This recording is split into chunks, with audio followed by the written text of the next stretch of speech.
Round 6 tem feito um grande sucesso mundial, e ao falar sobre uma possível sequência da série, uma das soluções narrativas é descobrir como o jogo foi inventado. O criador da série, Dong-Hyuk Hwan, expressou mais de uma vez que não está interessado em seguir com essa história. Porém, diante do grande sucesso que teve, como evitar o futuro? Se a segunda temporada realmente vier, pode ser uma boa ideia prestar atenção em como o velhinho criou o jogo, já que a grande revelação da série foi que ele, o número 001, era o grande responsável pelo jogo.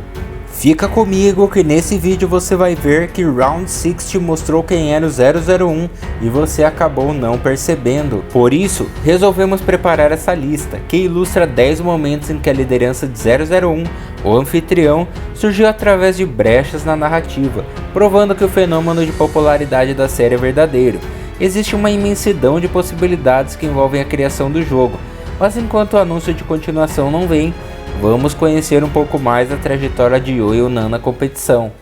Quando começamos a assistir Round 6, a percepção que tínhamos do jogador 001 era outra. Ele havia sido o primeiro a topar entrar no jogo, e isso poderia ser pelo fato de já não ter mais nada a perder na vida. Por isso nunca o questionamos, ou mesmo por ser o único jogador com uma idade mais avançada. Se pararmos bem para pensar, algumas das etapas da competição foram criadas para explorar fisicamente os participantes, e não faria nenhum sentido colocar o velhinho no meio dessa dinâmica. Considerando que ele era o único idoso, essa questão ficou ainda mais evidente. Um outro momento em que ficamos de olho em 001 e passamos a olhá-lo com outros olhos foi no primeiro desafio, quando todos jogaram batatinha frita 1, 2, 3. Ao acontecer a primeira rajada de tiros, que mata quase metade dos jogadores, o Eoyunan é o único participante que está totalmente despreocupado. De fato, em seu rosto existe até uma certa alegria, uma satisfação em estar fazendo parte daquilo. Para o público, aquela podia ser só a euforia de um homem tão perto da morte e revivendo picos de adrenalina. Mas em outro momento, quando a boneca faz o rastreamento de movimentos, ela acaba ignorando totalmente o jogador 001 e não o escaneia.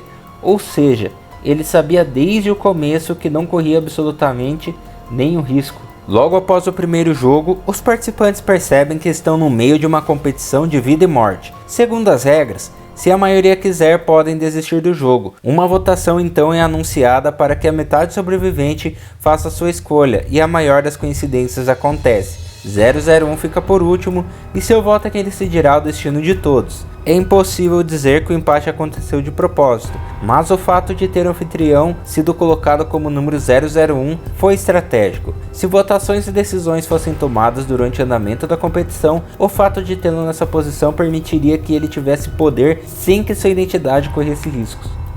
Para provar seu ponto de vista de que a vida do lado de fora era muito pior do que o jogo, o anfitrião votou para que todos fossem libertados. Enquanto assistíamos a série, não damos muita importância para o fato de que Eoyunan reencontra o protagonista de Rum com muita facilidade do lado de fora. De certa forma, acabamos priorizando a ideia de que 001 era só uma ferramenta encontrada pelos roteiristas para manter de Rum em todos os rounds. Mas ali na verdade já havia um outro plano em andamento. Quando todos topam voltar, a série mostra os retornantes sendo desacordados pelo gás dentro das vans, todos menos Eoyunan.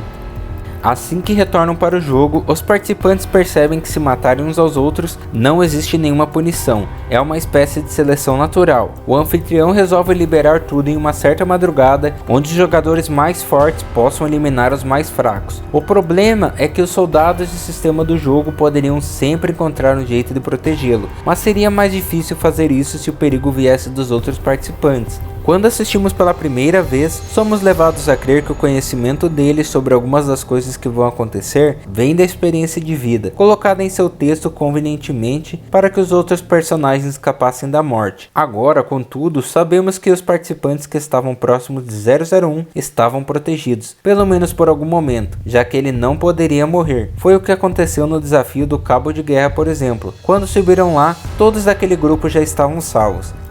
Quando chegamos ao jogo número 4, o das bolinhas de gude, atingimos o ponto crucial da participação de 001 no jogo. Os jogos 5 e 6 exigiriam muito de quem chegasse até lá, então, sendo muito esperto e sabendo o que viria, o jogo 4 foi planejado para trabalhar com números pares. Como 001 era um homem idoso, considerado fraco, estava claro que na formação das duplas ele sobraria. Nenhum dos participantes sabia o que ia acontecer com quem sobrasse. A ideia deles é de quem sobrasse morreria. Então 001 ficou quietinho num canto, só esperando a formação, sabendo que aquele seria um jogo do qual ele não participaria. Ele sobraria e sua morte seria forjada. O problema é que Ji-hoon tomou a incrível decisão de escolher o velhinho como seu parceiro, obrigando a encontrar uma outra opção de plano.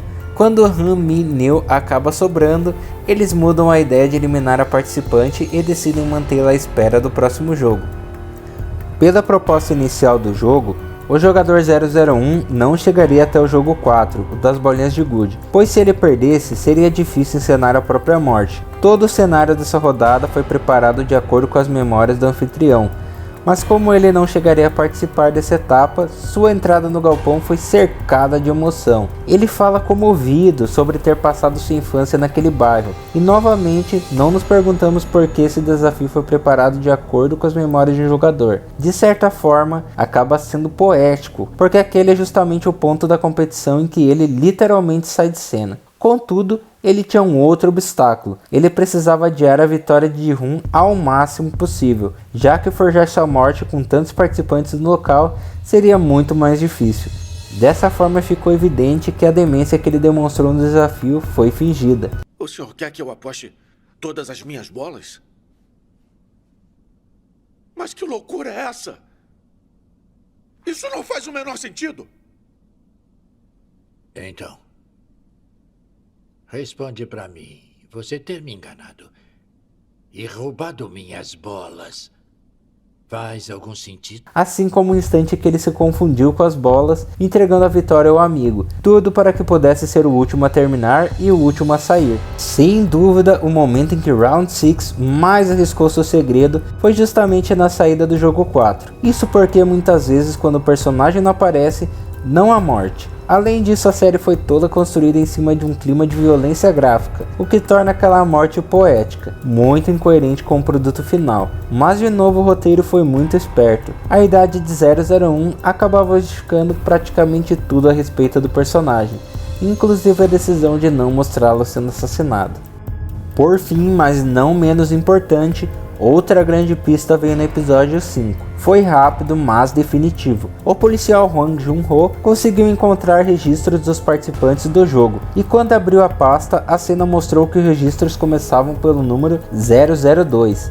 Se tivesse sido percebido o detalhe, seria o único que não poderia ser disfarçado pela idade e pela fragilidade do anfitrião. O jogo deveria ser igual para todos, portanto o número 001 deveria estar lá. Se você tem alguma teoria sobre a série, deixe nos comentários para sabermos. Nos vemos no próximo vídeo e até lá!